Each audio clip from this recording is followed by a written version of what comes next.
রাজধানী সহ সারা দেশের কয়েক লাখ পথশিশু জড়িয়ে পড়ছে চুরি, ছিনতাই, মাদকাসক্তি সহ নানা অপরাধে। নেই তদারকিও। কাজ করে বাসায় গিয়ে ক্লান্ত হয়ে পড়ি, দেখে ভালো করে পড়াশোনা করতে পারি না।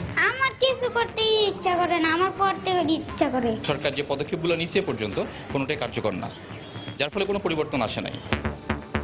কিশোর অপরাধীদের ঝুলে থাকা মামলা দ্রুত নিষ্পত্তির আশ্বাস প্রধান বিচারপতির। দেখছিলেন প্রধান শিরোনাম। সন্ধ্যার সময় সঙ্গে আছি আমি হাফসাতুন্নেসা এবং আমি সজল মিত্র রিচার্ড। এবার অন্যান্য শীর্ষ সংবাদ।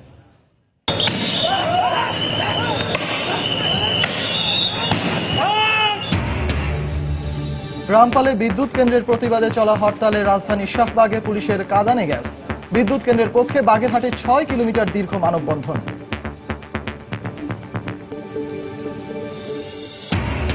গোপালগঞ্জে দেশের সবচেয়ে বড় জাতীয় রোভার মুটের উদ্বোধন। আগামী দিনের নেতৃত্বের জন্য স্কাউটদের প্রস্তুত হওয়ার আহ্বান প্রধানমন্ত্রীর। জিয়া অরফানেজ ট্রাস্ট দুর্নীতি মামলায় তারেক রহমানের বিরুদ্ধে গ্রেফতারি পরোয়ানা জারি। সোমবার হাজির হবার নির্দেশ বেগম জিয়াকে।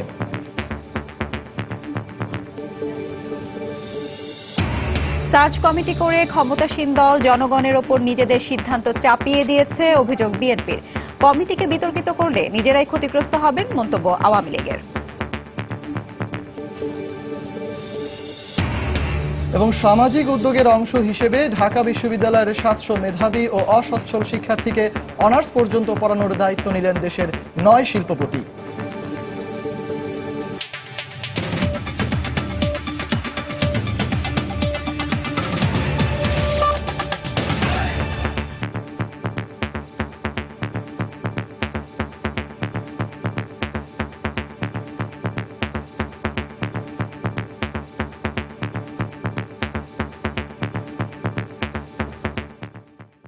বিক্ষিপ্ত সংঘর্ষ, পুলিশের কাঁদানে গ্যাস নিক্ষেপ ও জলকামান ব্যবহারের মধ্য দিয়ে শেষ হয়েছে রামপালে বিদ্যুৎ কেন্দ্র নির্মাণ বন্ধের দাবিতে তেল গ্যাস বিদ্যুৎ রক্ষা জাতীয় কমিটির আধাবেলা হরতাল। শাহবাগে পুলিশের সঙ্গে হরতাল সমর্থকদের ধাওয়া পাল্টা ধাওয়া হলেও হরতালে রাজধানীর বেশিরভাগ সড়কেই যান চলাচল ছিল একেবারেই স্বাভাবিক। হরতালের সমর্থনে সকাল থেকেই প্রগতিশীল ছাত্র জোটের ব্যানারে শাহবাগ এলাকায় অবস্থান নেয় হরতাল সমর্থনকারীরা। এই সময় তারা শাহবাগ চত্বর অবরোধ করতে চাইলে পুলিশ বাধা দেয়। চারুকলার সামনে অবস্থান নেয় হরতাল সমর্থকরা। দফায় দফায় চলে পুলিশের সঙ্গে ধাওয়া পাল্টা ধাওয়া। তাদের ছত্রভঙ্গ করতে টিয়ার শেল ও জলকামান ব্যবহার করে পুলিশ। এ সময় পুলিশ কর্মকর্তারা জানান, যান চলাচল স্বাভাবিক রাখতে এবং মানুষের ভোগান্তি রোধে শাহবাগ চত্বর অবরোধ করতে দেননি তারা। শাহবাগ মোড়ে কাউকে কোনো ধরনের কর্মসূচি করতে আমরা অ্যালাউ করি না। সকালে দেখছিলাম যে কিছু লোক আসছে এখানে, চেষ্টা করছিল এই রাস্তাটা বন্ধ করার, যার প্রেক্ষিতে আমরা এখানে তাদেরকে ডিসকাস করে দিই। ল এনফোর্সার যারা আছে, আপনারা দেখেছেন তাদের উপর ইটপাটকেল মারা হয়েছে। তো যদি পুলিশের উপর ইটপাটকেল মারা হয়, সেক্ষেত্রে পুলিশ তার আইনে যা যা করণীয় আছে সেটুকুই করবে। এদিকে হরতালের সমর্থনে রাজধানীর পল্টন, মিরপুর সহ বিভিন্ন এলাকায় পিকেটিং করে হরতাল আহ্বানকারীরা। এ সময় রামপাল বিদ্যুৎ কেন্দ্র নির্মাণ থেকে সরে আসতে সরকারের প্রতি আহ্বান জানান তারা। হরতালের মধ্যে কোনো ভয়ভীতি দেখানোর হরতাল তো এটা নয়, এটা আমরা জনগণের স্বতঃস্ফূর্ত অংশগ্রহণের উপরেই নির্ভর করি। আমরা তো কোনো জায়গায় কোনো সহিংসতা এবং শান্তিপূর্ণভাবে যাতে হরতাল হয় সেটি চেষ্টা করছি। রামপালে কয়লাভিত্তিক বিদ্যুৎ প্রকল্প সহ সুন্দরবন বিনাশী সকল চুক্তি বাতিল ও বিদ্যুৎ গ্যাস সমস্যা সমাধান সহ 7 দফা দাবিতে এ হরতালের ডাক দেওয়া হয়। তবে হরতালে রাজধানীর সবগুলো সড়কেই যান চলাচল স্বাভাবিক দেখা যায়। খান মোহাম্মদ রুমেল, সময় সংবাদ, ঢাকা। এদিকে রামপাল কয়লা বিদ্যুৎ প্রকল্প দ্রুত বাস্তবায়নের দাবিতে বাগেরহাটে মানববন্ধন হয়েছে। দীর্ঘ 6 কিলোমিটার এলাকা জুড়ে চলা এ কর্মসূচিতে বক্তারা অভিযোগ করে বলেন, রামপালের বিরোধিতা করে একটি মহল এ অঞ্চলের উন্নয়ন বাধাগ্রস্ত করতে যাচ্ছে। বাগেরহাট ও মংলা প্রতিনিধির পাঠানো তথ্য ছবি নিয়ে ডেস্ক রিপোর্ট। বৃহস্পতিবার সকালে রামপালে বিদ্যুৎ কেন্দ্র চাই স্লোগানে খুলনা মংলা মহাসড়কের বাবুবাড়ি এলাকায় মানববন্ধন করে এলাকাবাসী। এতে স্থানীয় জনপ্রতিনিধি, শিক্ষক, শিক্ষার্থী, বিভিন্ন রাজনৈতিক দল সহ নানা শ্রেণী পেশার মানুষ অংশ নেন। ঘণ্টাব্যাপী চলা এই কর্মসূচিতে অংশগ্রহণকারীরা রামপালের পক্ষে বিভিন্ন প্ল্যাকার্ড ও ফেস্টুন প্রদর্শন করেন। রামপাল মোংলা সর্বস্তরের মানুষের একটাই দাবি, আমাদের এই পাওয়ার প্ল্যান্ট, এই বিদ্যুৎ প্ল্যান্ট আমাদের অবিলম্বে বাস্তবায়ন করতে হবে। দক্ষিণ পশ্চিম বাংলার উন্নয়ন হবে এবং প্রসন্ন নদীর যে বেজিং হয়ে এখানে জাহাজ চলাচল করতে পারবে। কলকারখানা, ইপিজেড সহ ছাইলো সহ বিভিন্ন কলকারখানা শুরু হবে। যার ফলশ্রুতিতে আমার এই অঞ্চলের বেকারের মানুষের কর্মসংস্থান চালু হবে। দক্ষিণ অঞ্চলের উন্নয়নের জন্য মাননীয় প্রধানমন্ত্রীর যেটা তাপবিদ্যুৎ কেন্দ্র করতেছেন, এটাকে আমরা ধন্যবাদ জানাই।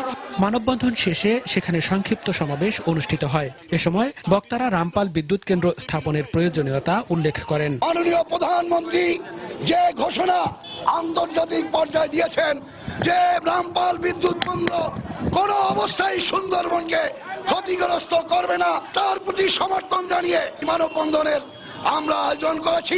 দক্ষিণাঞ্চল উন্নয়ন পরিষদ নামে একটি সংগঠনের ব্যানারে মহাসড়কে প্রায় 6 কিলোমিটার এলাকা জুড়ে অনুষ্ঠিত এই মানববন্ধনে কয়েক হাজার মানুষ অংশ নেন। মনিরুজ্জামান প্রান্ত, সময় সংবাদ। উন্নয়নের পথে দেশকে এগিয়ে নিতে নতুন নেতৃত্ব সৃষ্টির আহ্বান জানিয়েছেন প্রধানমন্ত্রী শেখ হাসিনা। সকালে গোপালগঞ্জে রোভার স্কাউটদের সবচেয়ে বড় সমাবেশ জাতীয় রোভার মুটের উদ্বোধনী অনুষ্ঠানে বক্তব্য রাখেন তিনি। প্রধানমন্ত্রী দেশের প্রতিটি স্কুলে 2টি করে স্কাউট দল গঠনের নির্দেশ দেন। পরে প্রধানমন্ত্রী টুঙ্গিপাড়ায় বঙ্গবন্ধুর সমাধিতে ফুল দেন ও ফাতেহা পাঠ করেন। 1907 সালে ইংল্যান্ডে শুরু হওয়া বিশ্ব সমাদৃত স্বেচ্ছাসেবী যুব আন্দোলন স্কাউটিং। আনন্দের মধ্য দিয়ে শিক্ষা গ্রহণ আর সেবার ব্রত নিয়ে গড়ে ওঠা এই আন্দোলন বাংলাদেশে চালু হয় 1914 সালে। শান্তিময় জীবন, উন্নত দেশ প্রতিপাদ্যে এবার গোপালগঞ্জের মানিকদহে বসেছে রোভার স্কাউটদের সবচেয়ে বড় আয়োজন একাদশ জাতীয় রোভার মুট। বৃহস্পতিবার সকালে 7 দিনব্যাপী এই মিলন মেলা উদ্বোধন করেন প্রধানমন্ত্রী শেখ হাসিনা। সুশৃঙ্খল 10,000 রোভারের প্যারেডে স্কাউট সালাম নেন শেখ হাসিনা। কুচকাওয়াজের মাধ্যমে তাকে অভিবাদন জানায় রোভার তরুণরা। এ সময় তরুণদের উদ্দেশ্যে প্রধানমন্ত্রী বলেন, আগামীতে দক্ষ মানব সম্পদে পরিণত হতে স্কাউটদের এগিয়ে আসতে হবে। এজন্য সব সহযোগিতা অব্যাহত থাকবে সরকারের তরফ থেকে। আমাদের আগামী প্রজন্মকে স্কাউটিং এর মাধ্যমে দক্ষ মানব সম্পদে পরিণত করতে বাংলাদেশ স্কাউটসকে সার্বিক সহায়তা দানে আমাদের সরকার যে কোনো পদক্ষেপ প্রয়োজন গ্রহণ করব। পরিবেশের ভারসাম্য রক্ষায় অধিকারে বৃক্ষরোপণের লক্ষ্যে স্কাউটদের আরো বেশি করে সম্পৃক্ত করার জন্য আমি অনুরোধ জানাচ্ছি। স্কাউট আন্দোলনের মাধ্যমে আগামীর নেতৃত্ব তৈরিতে রোভার তরুণদের সৎ, নীতিনিষ্ঠ ও আত্মবিশ্বাসী করে গড়ে তুলতেও প্রশিক্ষকদের আহ্বান জানান প্রধানমন্ত্রী। যারা আপনার নেতৃত্বে আছেন তারা শিক্ষা দেবেন আমাদের স্কাউটদের যে তারা যেন সততার সাথে চলে, দৃঢ়তার সাথে চলতে পারে, আত্মবিশ্বাসী হয়, আত্মমর্যাদাশীল হয়, কারো কাছে হাত পেতে নয়, ভিক্ষা চেয়ে নয়, কারো অনুকম্পা চেয়ে নয়। আমরা আমাদের যেটুকু সম্পদ আছে সেটাই কাজে লাগিয়ে আমরা দেশকে এগিয়ে নিয়ে যাব। তোমরাই হবে জাতির পিতা সোনার বাংলা গড়ার সেই সোনার সন্তান, সোনার ছেলে, যারা এই বাংলাদেশকে সোনার বাংলাদেশ হিসেবে গড়ে তুলবে।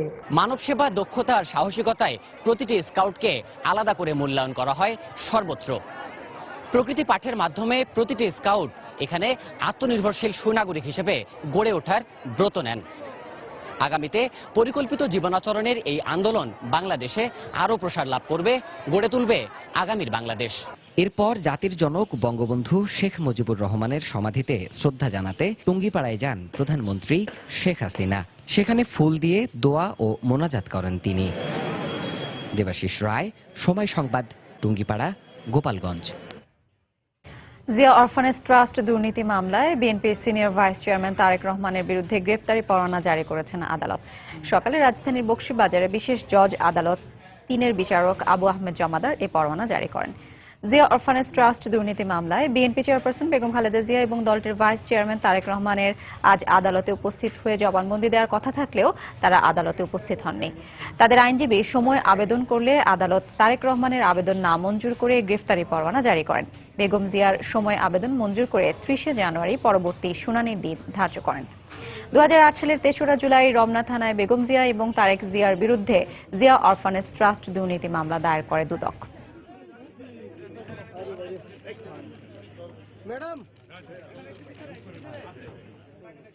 অত্র আদালতে উপস্থিত হতে বলার নির্দেশ দেওয়ার পরও তিনি উপস্থিত হন। আজকে তার বিরুদ্ধে গ্রেপ্তারি পরোয়ানা দেওয়া হয়েছে। মাননীয় আদালত বলেছিলেন যে আইনের বিধান মোতাবেক বিচারকে দীর্ঘায়িত করা, বিলম্বিত করা, বিচারে বিরক্তি সৃষ্টি করা, এই কারণে এই ধরনের তালিকা আপনারা ছোট করে নিয়ে আসেন। আজকে তারা 112 জন তালিকা দিয়েছেন। যদি কর্মসূচি না থাকতো অবশ্যই জ্বর হইলেও তিনি আসতেন। এই কথাকে লিখে আমরা পিটিশন দিয়েছি, তো আমাদের পিটিশন তিনি মঞ্জুর করেছেন। আমাদের নেতা জনাব তারেক রহমানের কি অবস্থায় লন্ডনে আছেন ওই কথাগুলি বলি আমরা পিটিশন দিয়েছি। যেহেতু 342 সে কারণে ওনার জামিনটা বাতিল করে ডব্লিউ ইস্যু করেছে। সন্ধ্যার সময় আরো থাকছে। চট্টগ্রামে পুলিশ কর্মকর্তার স্ত্রী মিতু হত্যার ঘটনায় বাবুল আক্তারের শ্বশুর শাশুড়িকে জিজ্ঞাসাবাদ, যেই জড়িত থাকুক শাস্তির আওতায় আনার দাবি।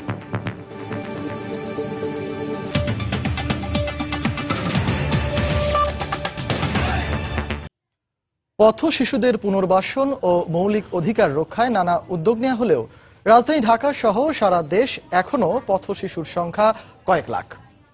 সমাজ বিশ্লেষকরা বলছেন, সরকারের সঠিক পরিকল্পনা ও পুনর্বাসনের অভাবে নানা নির্যাতনের শিকার হওয়ার পাশাপাশি অপরাধের সঙ্গেও জড়িয়ে পড়ছে পথ শিশুদের অনেকে। তবে সুবিধা বঞ্চিত এই শিশুদের মৌলিক অধিকার রক্ষায় সরকার কাজ করে যাচ্ছে বলে দাবি নারী ও শিশু বিষয়ক মন্ত্রণালয়ের। প্রিন্স আরেফিনের ছবিতে বিস্তারিত জানাচ্ছেন তাহিয়া রুবাইয়াত অপলা। জন্মটা পথে না হলেও সমাজ আর নির্মম বাস্তবতা তাদের নাম দিয়েছে পথ শিশু।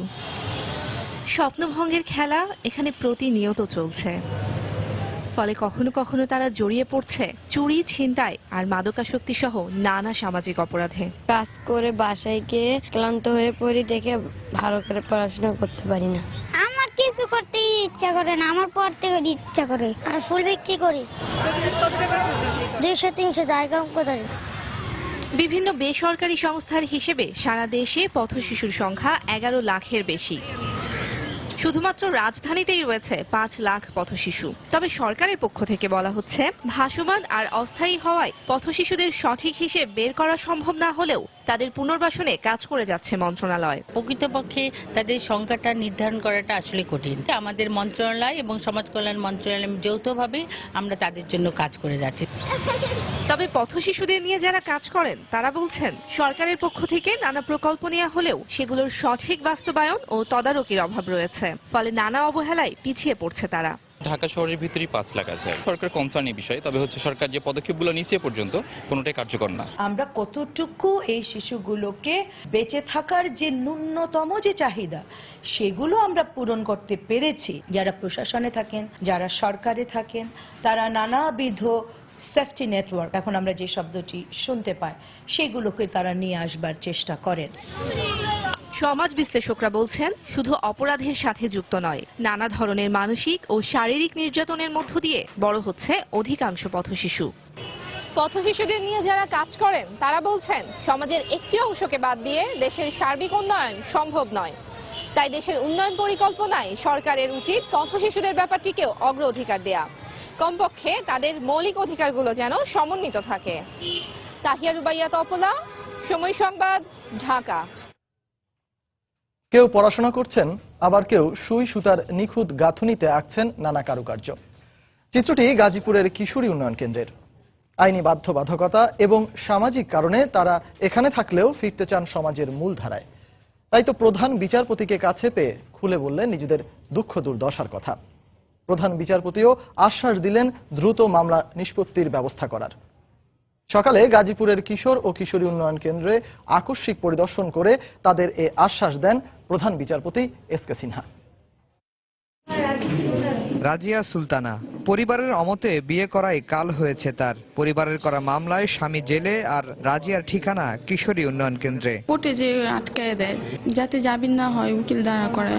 এরকম শতাধিক গল্প লুকিয়ে আছে গাজীপুরের কিশোরী উন্নয়ন কেন্দ্রে। কেউ অপরাধে জড়িয়ে, কেউ বা মামলার প্যাচে পড়ে ঠাঁই হয়েছে এখানে। যাদের রাত কাটে মামলার চিন্তায়, দিনে শেখেন এমব্রয়ডারি ও সেলাইয়ের কাজ।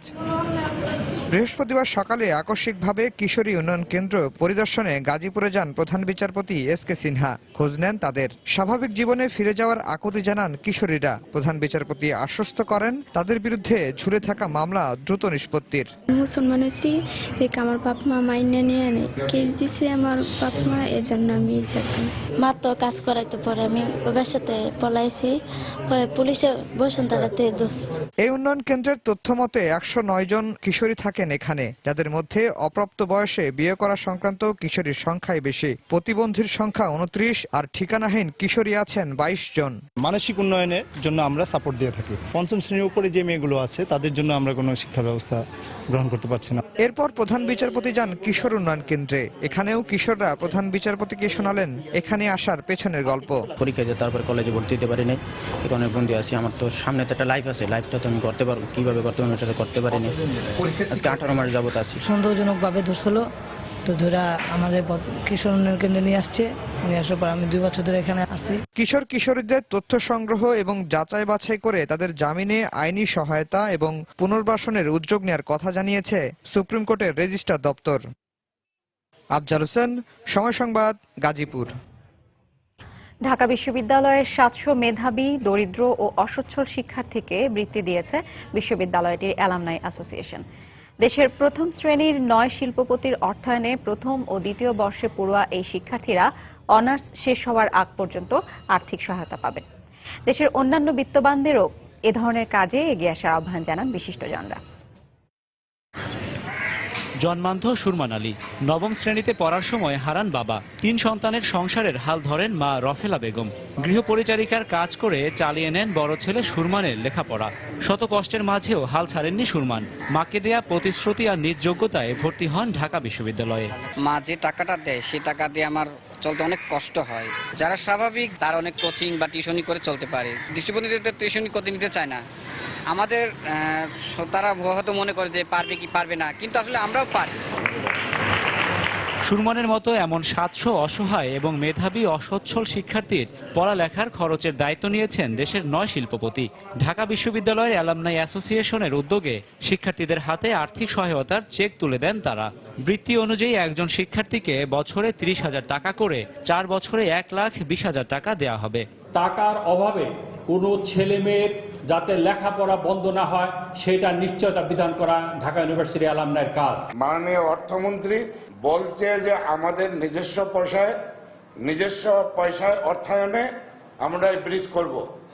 তো যদি মাননীয় প্রধানমন্ত্রী আর অর্থমন্ত্রী মহোদয় এটা করতে পারেন, আমাদের ছেলেরা আজকে যারা বৃত্তি নিতে আসছেন, যারা বৃত্তি পাচ্ছেন, তারা এই দেশের একদিন কর্ণধার হবে, তাদের হইতে হবে। দেশের বিত্তবানরা এগিয়ে আসলে টাকার অভাবে আর কোনো মেধাবীর পড়ালেখা বন্ধ হবে না বলে মনে করেন বিশিষ্টজনরা। 700 জন ছাত্র ছাত্রী, মেধাবী ছাত্র ছাত্রী, হয়তো তাদের পরিবারের অসচ্ছলতা আছে, কিন্তু তাদের যে মেধাবী এটা কোনো সন্দেহ নয়। সহায়তার ফলে সে যে শিক্ষা জীবনটা সমাপ্ত করার যে সুযোগ পেল, তাদের এখানে বসেই চিন্তা করতে হবে, আমি হব দেশের প্রধানমন্ত্রী, আমি হব দেশের অর্থমন্ত্রী, আমি হব দেশের রাষ্ট্রপতি। আজকের তারুণ্যই আগামী দিনের ভবিষ্যৎ। দরিদ্রতাকে জয় করে এসব তরুণদের হাতেই গড়ে উঠুক আগামীর সুখী সমৃদ্ধশালী বাংলাদেশ। রাশেদ বাপ্পি, সময় সংবাদ, ঢাকা। রাষ্ট্রপতির উদ্যোগে গঠিত সার্চ কমিটিকে অগ্রহণযোগ্য ও বিতর্কিত অভিহিত করে বিএনপির শীর্ষ নেতারা বলছেন, এই কমিটির মাধ্যমে ক্ষমতাসীন দল নিজেদের সিদ্ধান্ত জনগণের উপর চাপিয়ে দিয়েছে। জনগণকে সঙ্গে নিয়ে রাজপথের আন্দোলনেই দাবি আদায়ের কথাও জানান তারা। পাশাপাশি আইন করে রাষ্ট্রপতি ও প্রধানমন্ত্রীর ক্ষমতায় ভারসাম্য আনার দাবিও জানিয়েছেন বিএনপি নেতারা। সালাউদ্দিন সুমনের রিপোর্ট। নিরপেক্ষ নির্বাচন কমিশন গঠনে সার্চ কমিটি কেমন হবে তা নিয়ে মতামত গ্রহণ করতে 18 ডিসেম্বর থেকে শুরু করে প্রায় 1 মাস সময় নিয়ে রাজনৈতিক দলগুলোর সঙ্গে সংলাপ করেন রাষ্ট্রপতি মোহাম্মদ আব্দুল হামিদ। সংলাপ পর্ব শেষে বুধবার সুপ্রিম কোর্টের আপিল বিভাগের বিচারপতি সৈয়দ মাহমুদ হোসেনকে প্রধান করে 6 সদস্যের সার্চ কমিটি গঠন করে প্রজ্ঞাপন জারি করা হয়। ঘোষণার পর থেকেই কমিটি নিয়ে আপত্তি তোলে বিএনপি। দলের নীতি নির্ধারণী পর্যায়ের এই নেতা বলছেন, সার্চ কমিটি গঠনে জনগণের আশা আকাঙ্ক্ষার প্রতিফলন ঘটেনি। একান্তভাবে একটা দলীয় সিদ্ধান্ত দেশের জনগণের উপর চাপিয়ে দেওয়া হয়েছে। জনগণের যে প্রত্যাশা ছিল তো সেটা সেই পথটা তো রুদ্ধ করে দিল। সুষ্ঠু নির্বাচন অনুষ্ঠানের লক্ষ্যে সারা দেশে গণ আন্দোলন গড়ে তোলার পরিকল্পনার কথা জানালেন দলের স্থায়ী কমিটির এই সদস্য। বাংলাদেশের মানুষের ভোটাধিকার ফিরে পাওয়ার যে আন্দোলন সংগ্রাম এই ধারা তো অব্যাহত থাকবে। জনগণকে সাথে নিয়ে আন্দোলন করব যাতে সুষ্ঠু নির্বাচনের মাধ্যমে রাষ্ট্রটি পরিচালিত হয়, গণতন্ত্র যাতে পূর্ণভাবে বিকশিত হয়, সেজন্য বিএনপি চেষ্টা করে যাবে। দলের শীর্ষ এই নেতা মনে করেন, প্রধানমন্ত্রী ও রাষ্ট্রপতির ক্ষমতায় ভারসাম্য না থাকায় সংলাপ কোনো কাজে আসেনি। সাংবিধানিকভাবেও তিনি প্রধানমন্ত্রীর সুপারিশ অগ্রাহ্য করতে পারেন না। এই কারণে আমরা আগেই দাবি করেছি রাষ্ট্রপতি এবং প্রধানমন্ত্রীর ক্ষমতার ভারসাম্য থাকা উচিত দুজনের মাঝে। এই জন্য নতুন করে আইন প্রণয়ন করা উচিত। নির্বাচন কমিশনে কারা থাকবেন ও কি প্রক্রিয়ায় পরবর্তী নির্বাচনে কারচুপি করা হবে তা আগে থেকেই ক্ষমতাসীনরা ঠিক করে রেখেছেন বলেও মন্তব্য করেন দলের এই ভাইস চেয়ারম্যান। তারা যেভাবে এসব চাল চেলেছে। সালাউদ্দিন সুমন, সময় সংবাদ, ঢাকা। বাণিজ্যমন্ত্রী তোফায়েল আহমেদ বলেছেন, সার্চ কমিটি নিরপেক্ষ হয়েছে। রাষ্ট্রপতি সব দলের সঙ্গে আলোচনা করে এই কমিটি গঠন করেছেন।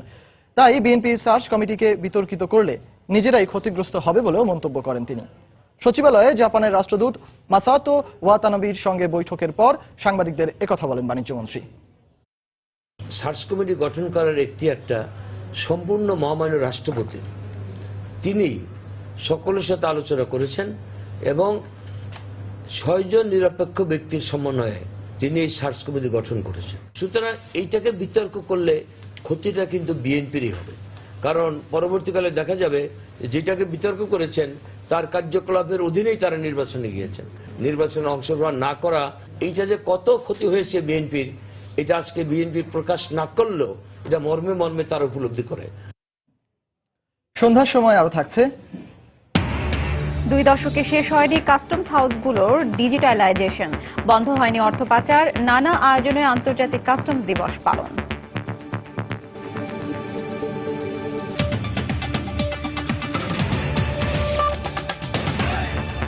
চট্টগ্রামে পুলিশ কর্মকর্তা বাবুল আক্তারের স্ত্রী মিতু হত্যার ঘটনায় তার স্বামী বা অন্য যেই জড়িত থাকুক তাদেরকে শনাক্ত করে আইনের আওতায় আনার দাবি জানিয়েছেন মিতুর বাবা ও মা।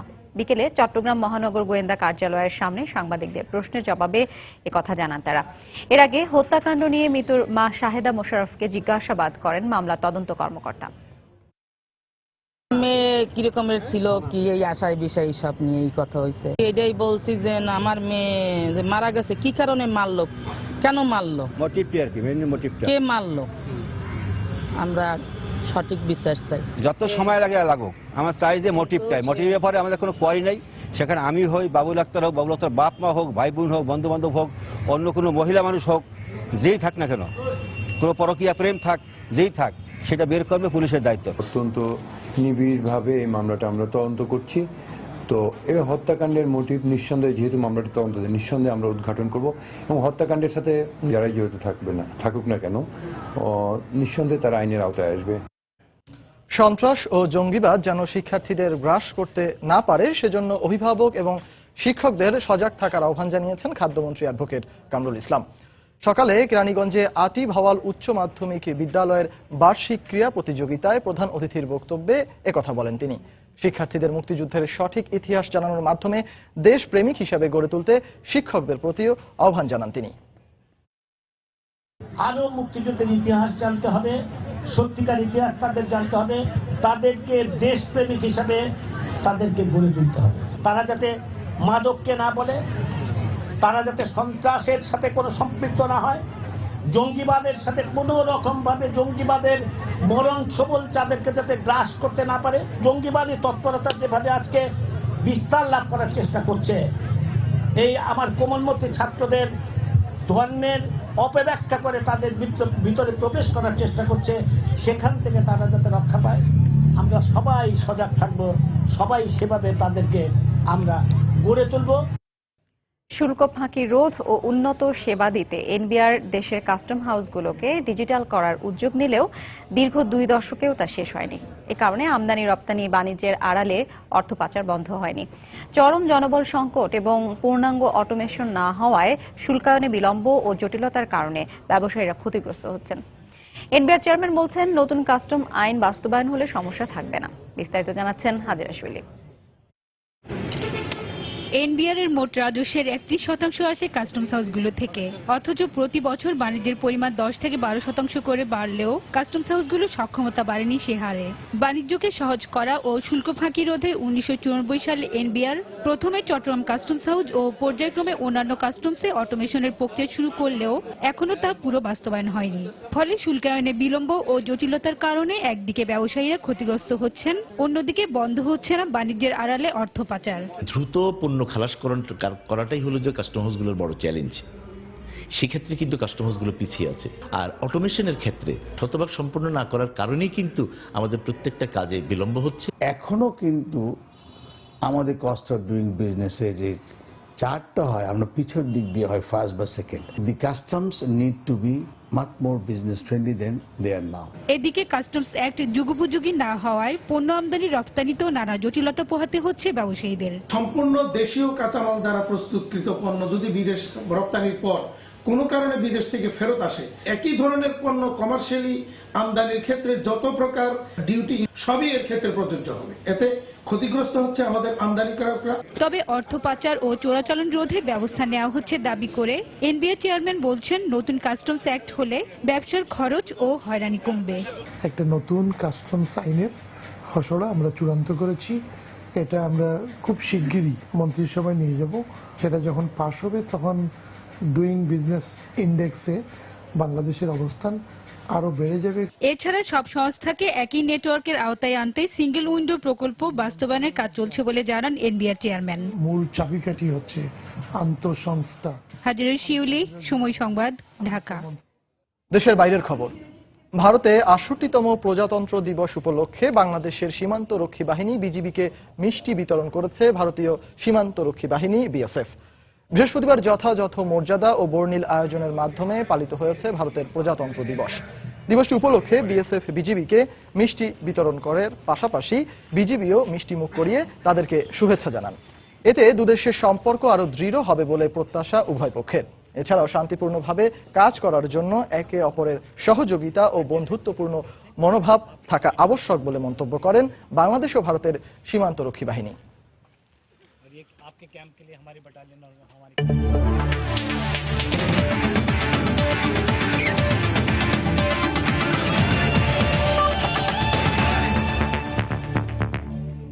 দেশের ক্রিকেটের খবর। 31শে জানুয়ারির পর মাঠে নামতে পারবেন মুশফিকুর রহিম ও মুমিনুল হক। নিউজিল্যান্ড সফরে টেস্ট সিরিজে ইনজুরিতে পড়া এই দুই টাইগার ব্যাটসম্যানকে নিয়ে এমন আশার কথাই শোনালেন বিসিবি চিকিৎসক দেবাশিস চৌধুরী। তবে আরেক ব্যাটসম্যান ইমরুল কায়েসের ইনজুরি নিয়ে সংশয় এখনো কাটেনি বলেও জানান তিনি। মুশফিকের ইনজুরি যেটা হয়ে গেছে আঙ্গুলে, সেটা ওখানে স্ক্যান করানো হয়েছে, সিটি স্ক্যান এবং এক্স রে। স্ক্যান রিপোর্টে কোনো ধরনের কোনো ফ্র্যাকচারের অস্তিত্ব ধরা পড়েনি, সেহেতু ইনজুরিটাকে তেমন মারাত্মক ইনজুরি বলা যায় না। আশা করছি 31 তারিখের পর থেকে ও স্পোর্টিং অ্যাক্টিভিটিতে অংশগ্রহণ করতে পারবে। মুমিনুলের ক্ষেত্রে একই কথা, যে আমরা এখানে ওকে আবার সিটি স্ক্যান করায় ওর পাঁজরের যে আঘাত ছিল ওখানে কোনো ধরনের কোনো ফ্র্যাকচার, চির ফাটলের অস্তিত্ব পাওয়া যায়নি। ইমরুল কায়েসের যে ইনজুরিটা ছিল, এইসব ইনজুরি যদি পুরোপুরি হিলিং এর আগে প্রিম্যাচিওর রিটার্ন টু প্লে হয়ে যায়, যে সময়ের আগে যদি কেউ ফিরে আসে, তাহলে আবার রি ইনজুরির সম্ভাবনা থেকে যায়। 31 তারিখে আমরা ওকে একবার ফিটনেস টেস্টিং এর মধ্যে নিয়ে যাব, দেখার জন্য যে কতটুকু আসলে নিজেকে এক্সার্ট করতে পারে। সন্ধ্যার সময় এ পর্যায়ে শীর্ষ সংবাদগুলো জানিয়ে দিচ্ছি আরো একবার।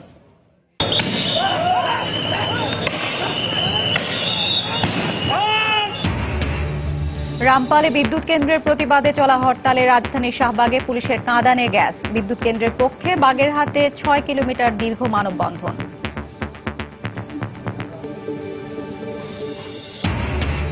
গোপালগঞ্জে দেশের সবচেয়ে বড় জাতীয় রোভার মুটের উদ্বোধন। আগামী দিনের নেতৃত্বের জন্য স্কাউটদের প্রস্তুত হওয়ার আহ্বান প্রধানমন্ত্রীর। জিয়া অরফানেজ ট্রাস্ট দুর্নীতি মামলায় তারেক রহমানের বিরুদ্ধে গ্রেফতারি পরোয়ানা জারি, সোমবার হাজির হবার নির্দেশ বেগম জিয়াকে।